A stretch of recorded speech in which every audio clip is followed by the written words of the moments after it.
A lot more details have come out following the tragic shooting at a school in St. Louis, including about the killer. But we're gonna start with the victims. Here is a photo of student Alexandria Bell.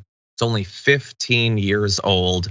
And Jean Kuchku, who is described as, this is a teacher, by the way, was described by a student as when she saw the shooter, she stepped between the shooter and her students.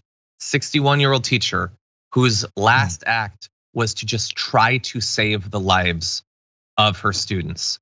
And that is indisputably heroic no matter what. There isn't a person alive who doesn't like to think, to wish that they would do the same thing, but she did it. She just tried to save people's lives. And just very briefly, in this political context where we have so much focus on schools and so much explicit attacks against teachers, we know who teachers are and how much they sacrifice. But this is a reminder of what sometimes they have to sacrifice and willingly sacrifice. She's not the first teacher who has died trying to save the lives of the kids that she was in charge of. She won't be the last because of the decisions our politicians have chosen to make in America. But endless credit to her, such a loss. Both of her and Alexandria, struck down before her life could even really begin. That said, let's turn now to the monster who killed them. Orlando Harris graduated the year before from that same school. He got himself an AR-15 style rifle. He got himself 600 rounds of ammunition, a dozen high capacity magazines. Why would you need those things? Well, to kill a lot of people. Why would it be legal to buy those things? Because nobody seems to care if you want to kill a lot of people. Here's a shot of the gun that he used. Total coincidence, by the way, that he went for an AR-15 style rifle. It's not because they're uniquely great at killing a lot of humans in a short period of time. It's just a coincidence like it is with basically every mass shooter. Anyway, accompanying all of that was this other piece of evidence, a handwritten note that said, I don't have any friends, I don't have any family, I've never had a girlfriend, I've never had a social life, I've been an isolated loner my entire life. This was the perfect storm for a mass shooter.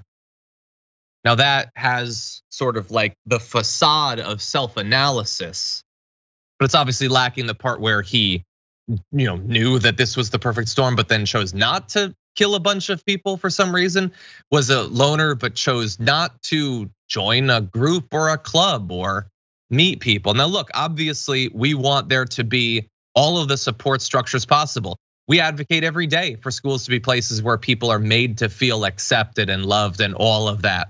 There's also at the same time a little bit of personal responsibility. And if you can do this much self-analysis, you can probably take the next step and not kill a bunch of people who didn't cause these problems for you. Jared, what do you think? We also like to promote people sometimes when they have these thoughts and how society's come for them, and women are getting all out of pocket. We know the manifesto for many of these folks who. He mentioned one aspect of it, never had a girlfriend, all that stuff. Whatever social maybe issues he has with getting along and fitting in, all those things we write off as just whatever weird kid, ha ha ha. In fact, all the way up to the tops of our political discourse, it's bullying and it's conversations and it's fighting and it's name calling. We see it all the time.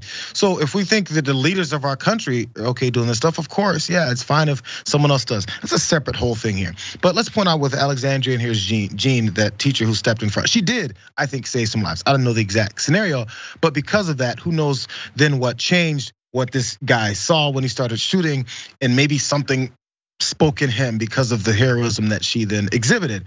But also, I say it every time, what was the criminal history again on this guy? None. Until he started shooting at innocent people. So he was a good guy with a gun walking up to the school the entire way, according to the NRA. Yep. He had a gun, he had no history with crime, and then he started shooting people. At that point, he became the bad guy with a gun, right? And then so we need more good guys with guns, and hopefully they don't flip and become bad guys with guns in that same moment too. It's a really volatile and not a very safe situation to go by. That we should base our political discourse and access to guns to have it based off. Just in case a guy decides to start shooting, let's just go ahead and let it happen. We don't care about it until it happens. That's the way we run these things. We don't prevent crime. We just respond to it and say, I'm gonna do something, vote for me. They need more of this. Yeah. And basically all those people will turn around and say, guys like this should still be able to go out and buy these rifles. We should not stop that from happening.